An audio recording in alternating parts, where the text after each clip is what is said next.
The cycle of the moon. The cycle of, well, the moon and the sun together, because we only look at, I think most of humanity just follows the cycle of the moon. They hear the cycle of the woman, but they don't know that there's a cycle of the sun. And the ancients celebrated the cycle of the sun and the cycle of the moon together, because they knew that yin and yang, masculine and divine feminine forces, were always united, never separate.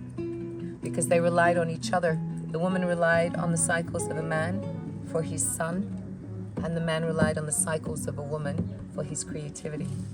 So it's a support system for each other, for the balance. So we were talking about the chakras and the 7 chakras, how they pertain to the physical body. And the cycle of the moon. Yes. So we think, and based on your experience, that women menstruate in new moon. Yeah. Well, that's my cycle. And so I think most should, depending on the continent. So I think if you're on the southern continent, then your cycle is going to be different to the northern continent, because you've got to have a balance of 2 polarities holding each other. Yeah, but I was thinking we are in the equator, so we follow the normal cycle of the moon. Exactly. And then and that is releasing all of the month before, all the fears, everything. So it clears the first 3 chakras, but based on the 12 chakras. Yeah, but it's also, most men and women have sex and he ejaculates inside of her. So now you're carrying and storing all of your energies for the month and all of your emotions, and now you're holding a container for all of his. And all my ancestors. Yeah, which and is everybody has been with, if I'm not here. But it's not good, because now your ejaculation, you just handed over all of your garbage that I don't want for me to process. So you have to contain your semen, because women aren't meant to receive that. That's meant to be worked through with the masculine, and he's the fire, so he's meant to transmute and burn it inside of him. Yeah, and it's the sacred oil, so we shouldn't burn it that way. We should keep it. Yeah. Now there is a little thing, and is when the man is having sex, there is a little oil that appears before ejaculation. That's okay. But if you're not careful, you are almost there to ejaculate. But that little oil is fine. It's fine, because it also lubricates the woman, and you get into this beautiful state of, this is beautiful, because she receives that little water, which is pure, beautiful oil. Essence, I think, and it's the essence, the oil essence. It mixes with your essence, which is Yeah. very beautiful. So going back to the moon, so the first quarter of the moon, when it's from new moon to full moon, that's where all the chakras here are already clean, the first 3 chakras, because the woman have already menstruated. Now energetically also, men, everybody should also follow that, and just energetically you release those emotions. And then the next quarter, so this is the second quarter, lights your 3 chakras. Yeah. So you're thinking about, this is like here, Stability. right? Stability. Yeah. What is the power that you have to do in that month? To move forward. Then what is what you want? You go on the 3rd quarter. What do you want? What does your heart want? And then you go to the last quarter, which where you is visualize it, what you visualize. Yeah, you see it to the future. And the 3 chakras based on the collective consciousness, Yeah. all the Akashic records, all Yeah. the past. And then what do you put on the collective consciousness? New ideas based on the past. What do you create? For example, yesterday, that we thought about the skate park, which I was going to do in Fusa. There was a retrograde that I said, wow, I can use that idea, because in the last birthday I said, I want money to build this skateboard in Fusa. Now I'm going to ask donations for Minka. So it is, yes, thank you, Viva. The future, and just to plot, because we're going to do Google Earth today, just plot there on the beach, a nice skateboard, extreme park, bikes, ramps. It's going to be so beautiful.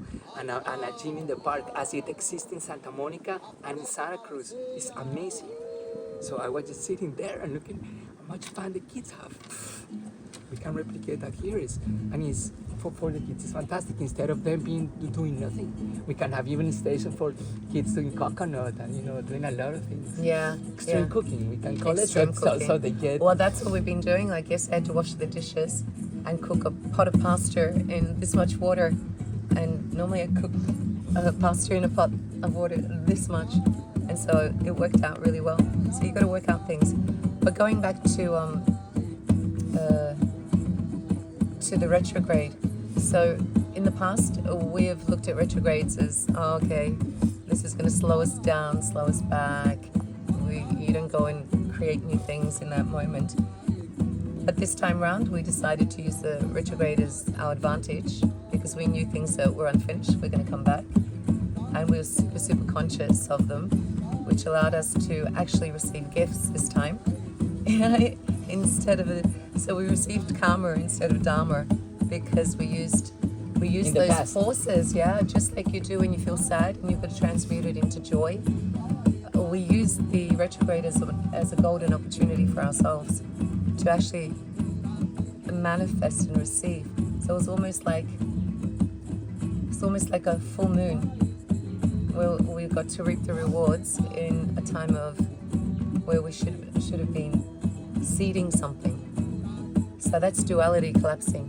So that's how I look at it. Just collapsed a field. And now retrograde is these stories that happened in the past, they may be karma, appear again. Yeah. But if you respond the same way, it's going to happen again and again and again. Lives and lives until you see it.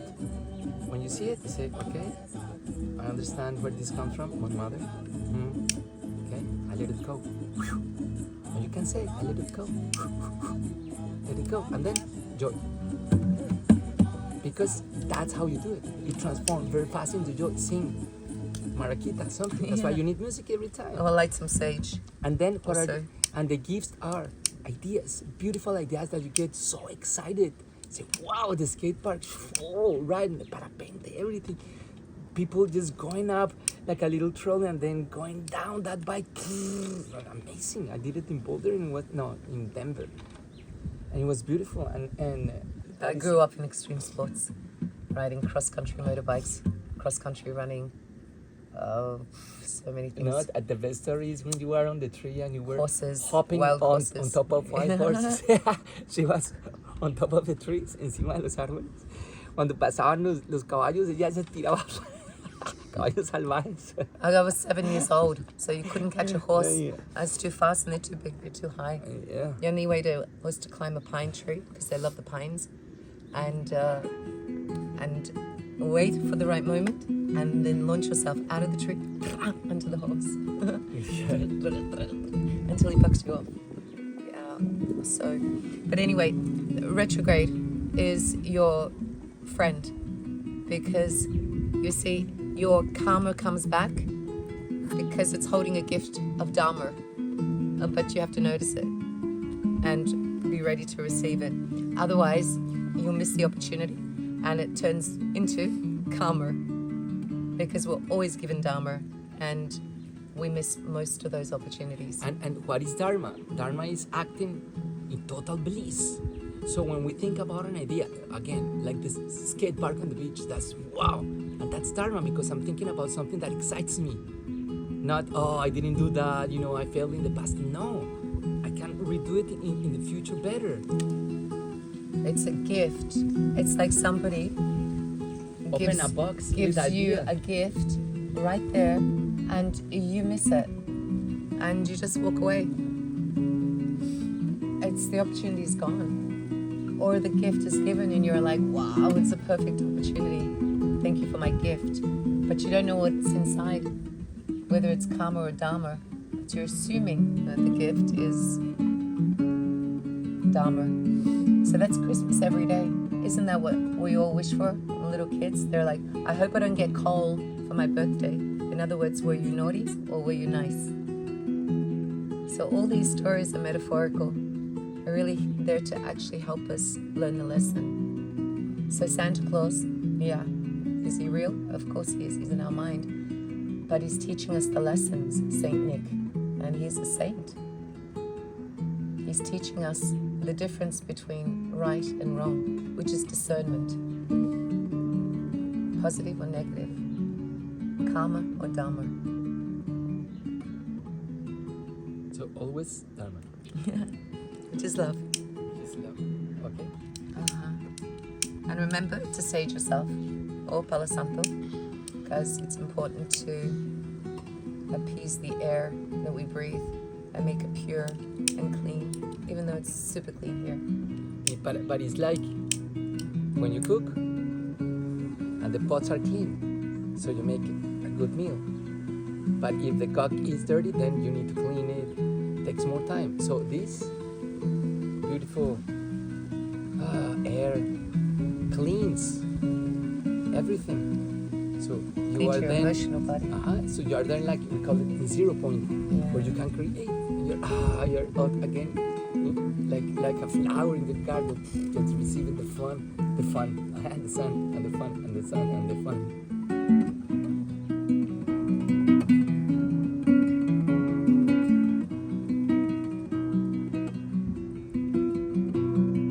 So I guess you'll sing a song to end and to open the morning. Wow. So ciao and see you soon. Do you want to sing a song? No, this one. Yeah. And then we sing a song.